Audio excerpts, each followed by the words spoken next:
Hello everyone, welcome to Event Digital class.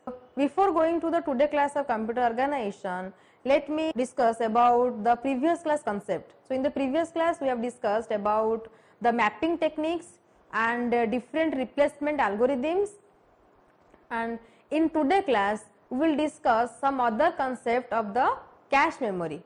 Next concept is our multi-label cache.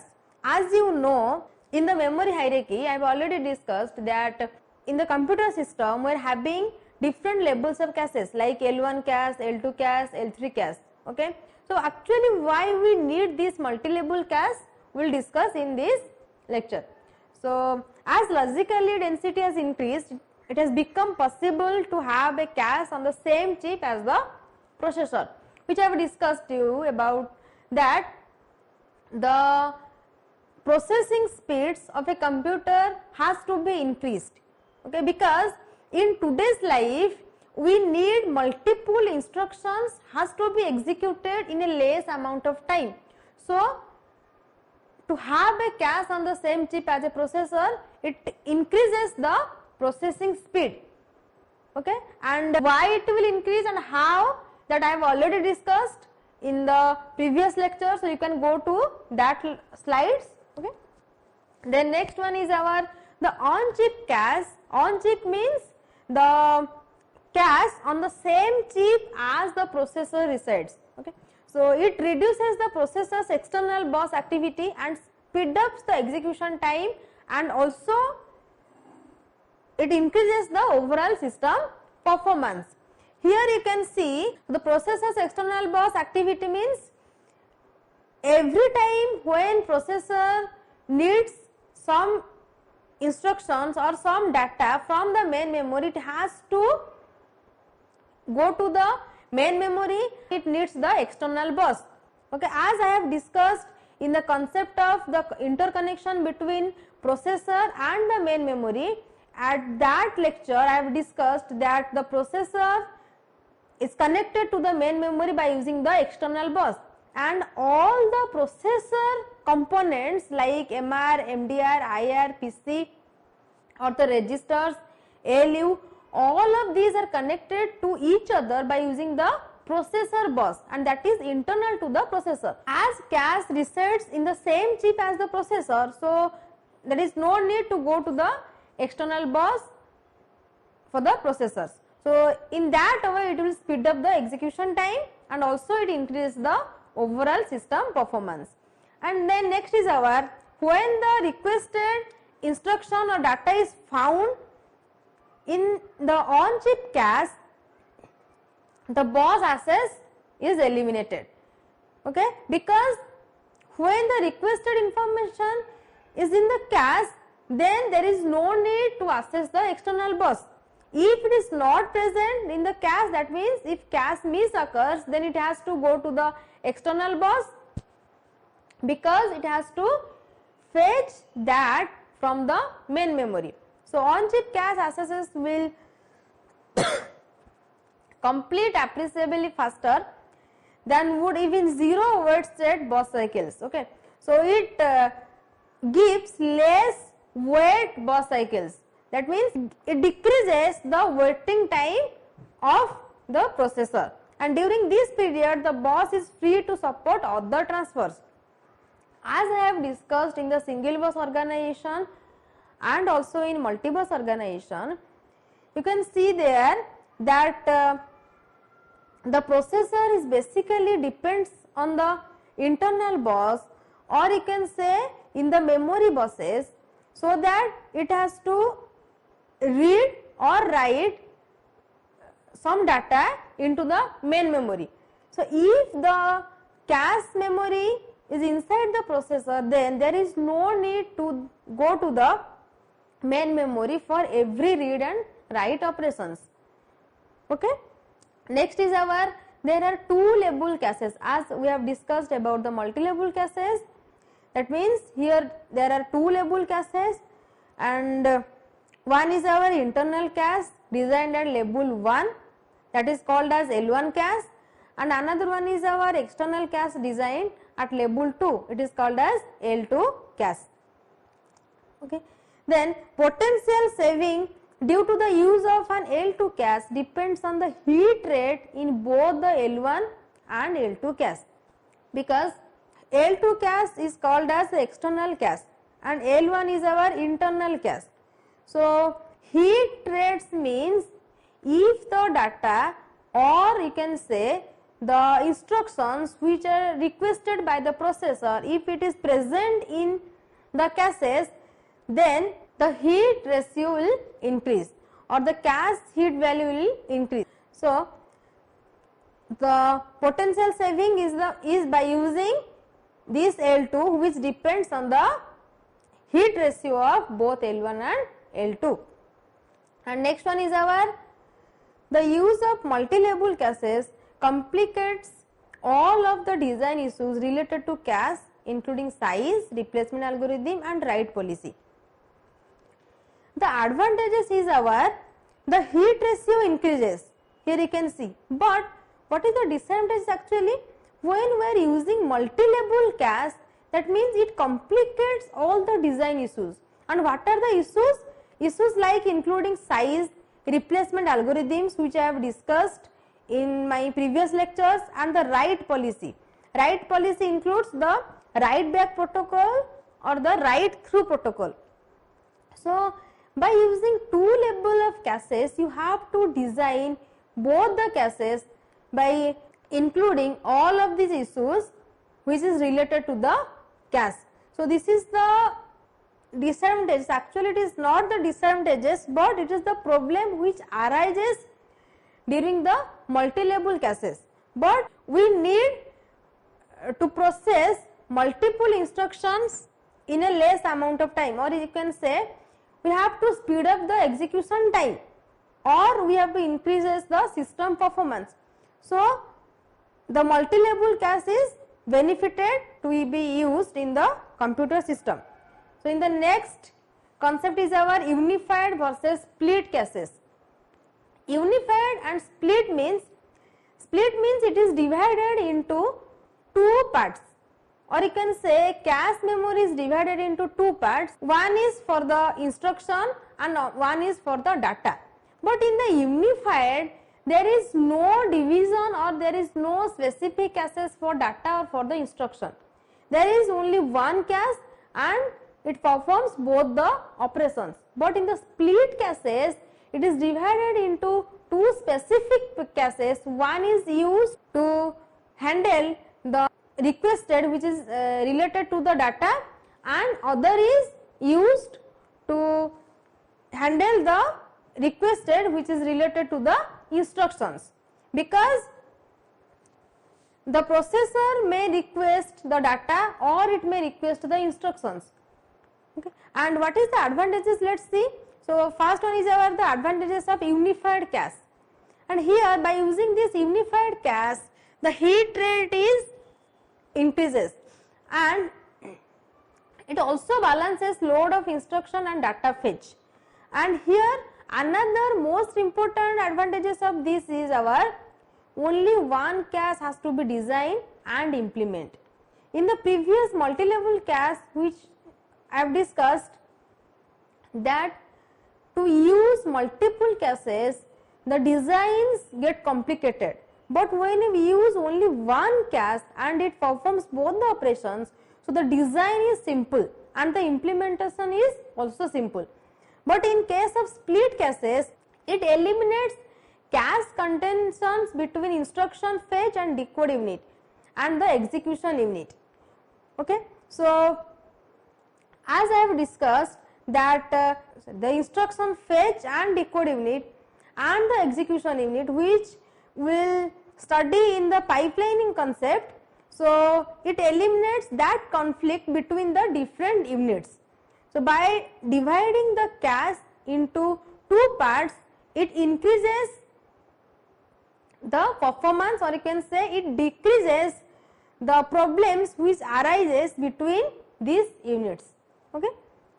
So, next one is some examples of common cache organizations which we used basically in different processors, because different computer system uses different processors, and in different processors we are having different cache memories. Okay. So first one is our Pentium 4 cache organization. So in that we are having one, there is 80386, it is number on the chip cache, and in the 80486 8K using 16 byte lines and 4-way set associative organization. That means in the Pentium 4 the cache organization, or you can say the cache memory, is having the following characteristics. Like in 80486 version of the Pentium, there in the cache memory it is 8K size and the line size is our 16 byte, and it uses 4-way set associative mapping technique. That means each set is divided into 4 number of lines, and each line size here given 16 byte. And in all other versions there are 2 caches, 2 on chip L1 caches, one is our data cache, another one is our instruction cache, or you can say the caches are splitted into 2 parts, one is used to deal with the data and another one is to deal with the instructions. But in the Pentium 3 version there is L3 cache concept comes. Here only 2 caches L1 and L2, but here L3 cache. So in the Pentium 4 it is implemented. So in the L1 cache and L2 cache and L3 cache, what are the characteristics? Because all the caches, or you can say when we use multi-level caches, there the caches has not the same characteristics. Okay, it has different characteristics from each other. So in the Pentium 4 there are 3 level of caches, L1, L2 and L3. So L1 caches consist of 8K bytes total, and the line size is our 64 bytes, and it uses 4-way set associative mapping techniques. That means when the block from the main memory mapped into L1 caches, it follows the 4-way set associative mapping technique. And in the L2 caches, it feeding both the L1 caches, and both the L1 caches means one is data and another is used for the instructions. So what is the size? The size is 256K, and the line size is our 128 byte, and it uses 8-way set associative mapping techniques to map the memory blocks into this.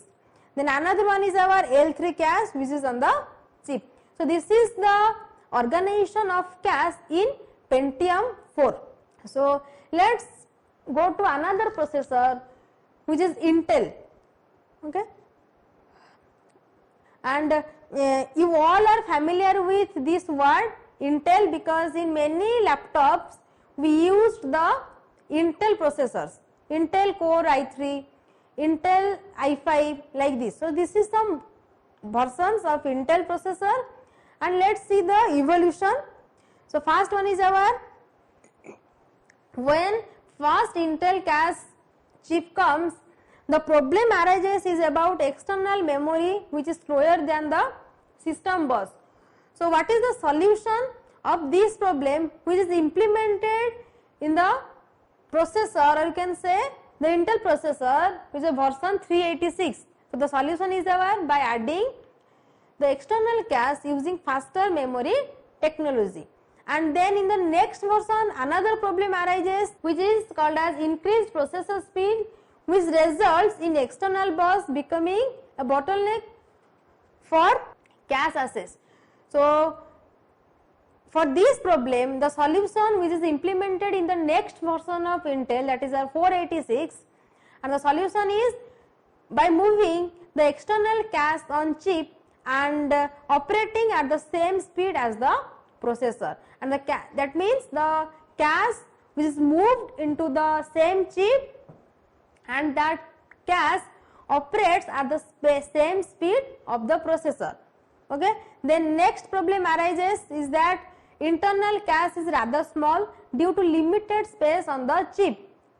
Okay, because in this This is the problem. So to resolve that problem, the solution is our by adding another cache, that is our L2 cache, which is external to the processor, because there is an internal cache which is built in the same chip as the processor, but another cache memory, that is our L2 cache, which uses faster technology than the main memory, because to access the instructions in the main memory it takes more time. So the L1 cache uses faster technology, or you can say faster accessing time than the main memory, and that version is called as 486. Okay, and then next problem is our contention occurs when both the instruction prefetcher and the execution unit simultaneously requires access to the cache. In that case, the prefetcher is stalled while the execution unit's data access takes place. Okay, and that problem determines that when both the unit, that means instruction unit and the execution unit, simultaneously accesses the cache memory, so their conflict comes. So to resolve this problem, we create separate data and instruction caches, and this solution is implemented in the Pentium. So these are the processors in which these solutions are used first. Okay, and next problem arises is our increased processor speed results in external bus becoming a bottleneck for L2 cache. Here is bottleneck for the cache access, it is the L1 cache, but here problem arises in case of L2. So the solution is our create separate backside bus that runs at higher speed than the main bus, it is called as the external bus. So the BSP is dedicated to the L2 cache. Okay, BSP means backside bus, so it is dedicated to the L2 cache, so that the speed increases for the L2 cache. So this is implemented in the Pentium Pro. And next solution for this problem is move L2 cache onto the processor chip, because L1 cache is already in the same chip, here you can see, but and in the Pentium 2 L2 cache is also moved onto the processor chip. And next problem arises is our some application which deals with massive databases and must have rapid access to larger amount of data. The on chip caches are too small. As we have discussed from the starting of the cache concept is that the cache size is approximately small as compared to the main memory. So this is the problem when we use mass data, or you can say more number of data, and to deal with that data the cache size is too small. Another cache, it is called as L3 cache, or you can say another label is attached to the cache memory, and that is built in the Pentium 3, and that L3 cache is moved onto the processor chip in the Pentium 4, which I have discussed in my previous slide about the Pentium 4 cache organization. In the Pentium 4 we are having L3 cache on the chip. Okay. So next one is our another cache example, it is our ARM cache organization. Okay. So in today we are using this processor, ARM processor. Actually this processor is called a system on a chip processor. So why it is called? Because all of the components of a system is built in a single chip. So it uses small FIFO write buffer. Okay, FIFO means fast in fast out write buffer, and this write buffer enhances memory write performance, because we use write policies like write through, write back protocols to write the data into the cache as well as into the main memory. So it uses its specific write buffer which enhances the memory write performance, and it is placed in between the cache and the main memory. Okay. Then data put in write buffer at processor clock speed. And here is small cache is given, or it is called as the write buffer. So data which is inputted into the write buffer, that has to be as same as the processor clock speed, and then processor continues execution. Okay. So these are some benefits actually. Then external write in parallel until empty. Okay. Until this write buffer gets empty, the write operations has to be in parallel, and if buffer full, then processor stalls, or processor is in waiting up to the buffer has to be empty. Then data in write buffer not available until written. Okay. So to store the data in the write buffer, you have to perform the write operation. Okay. And then so to keep the buffer small. Okay. So do the operations in a high speed, so you have to keep that buffer as small as. Okay. So this is the organization of ARM cache and the write buffer, and this is the interconnection between this. So here you can see, here is the processor. So when processor requests the word or byte from the cache, or it wants to access from the cache, then it operates in a faster speed. Okay. And when the cache transfers the main memory, that is slower as compared to this. And here is the write buffer, as I have discussed, that it is placed in between the cache and the main memory, and the data transfer between cache memory and write buffer is fast as compared to the data transfer between write buffer and main memory. And when the data has to be accessed between the processor and main memory directly, that means without involving this cache and write buffer, it is slowest. Okay. So this is some ARM cache features. So these are the ARM processors, or you can say different versions of ARM processors, and this is the cache type, whether it is unified or split, and this is the cache size of different processors, because for different processor cache size is different, and as well as the cache line size, and this is the associativity, or you can say the mapping techniques which is used in these processors. As you can see here, the ARM720T uses the 4-way set associative mapping, and the location is our logical. Okay. And then write buffer size is our 8, the write buffer. So in the ARM, we have to provide the size of cache and which mapping technique it uses, and what is the size of write buffer, and also the size of lines in the cache memory. Okay. So this is the example of ARM caches, or you can say the different versions of ARM processors which use different types of cache, or which includes different cache characteristics. This is all about today class. So in today class we discuss about multi-level cache and different cache examples, and also the cache organizations for different processors.